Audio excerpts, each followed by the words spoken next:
This is Mr. Carson again, or you can call me Shawn. As I said, I specialize in improving writing skills. I do critical thinking as well.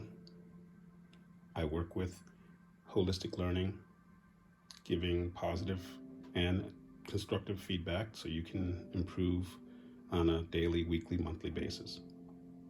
So this is just one of the examples of one of the worksheets I've used over the years.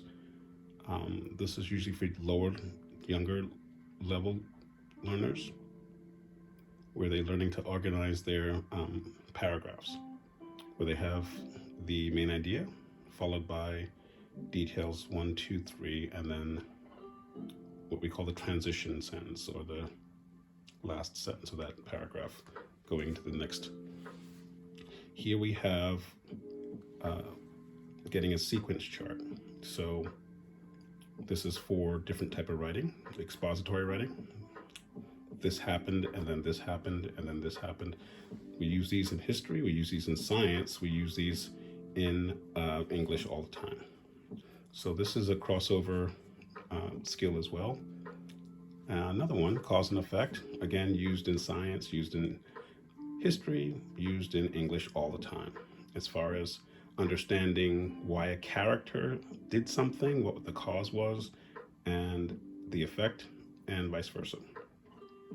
Historical, what caused Vladimir Putin to do A, B, or C back in 2007, and what was the effects of those causes. We have some other, this is just an excerpt that we have, that I read this book of essays, and just a certain part of this, it's not highlighted, but a certain part of this reminded me of a good friend of ours who passed away last November.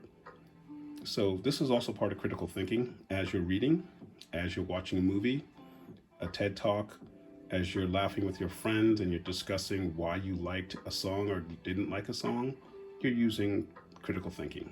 And I teach people how to use critical thinking through their daily readings, watching television shows, listening to their favorite songs.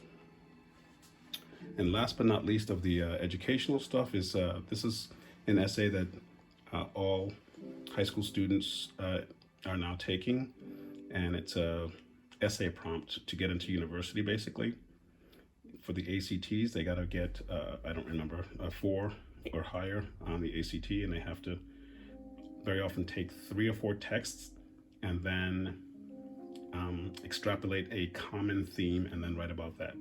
So I don't know if you can read that, but there are the steps and the prompts, I should say.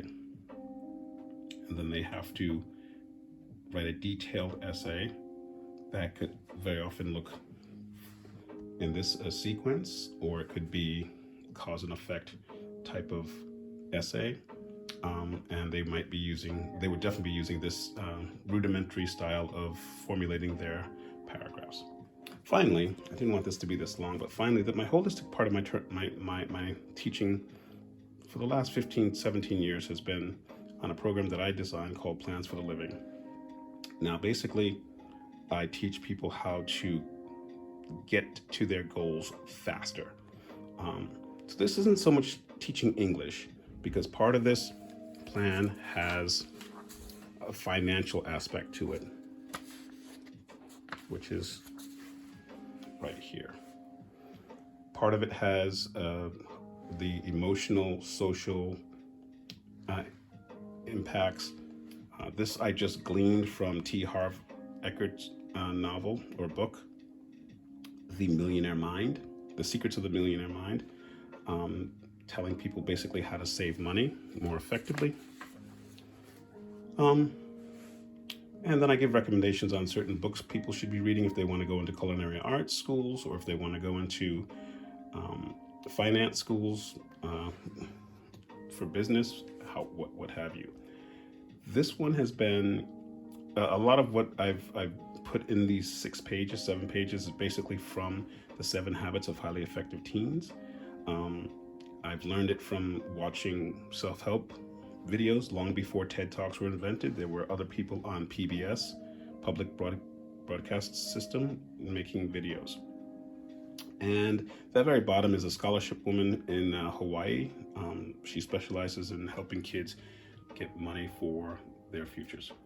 As I'm a little bit older, I'm teaching older people how to save for retirement so that they don't have to worry about the government giving them money for health issues or just being able to live comfortably.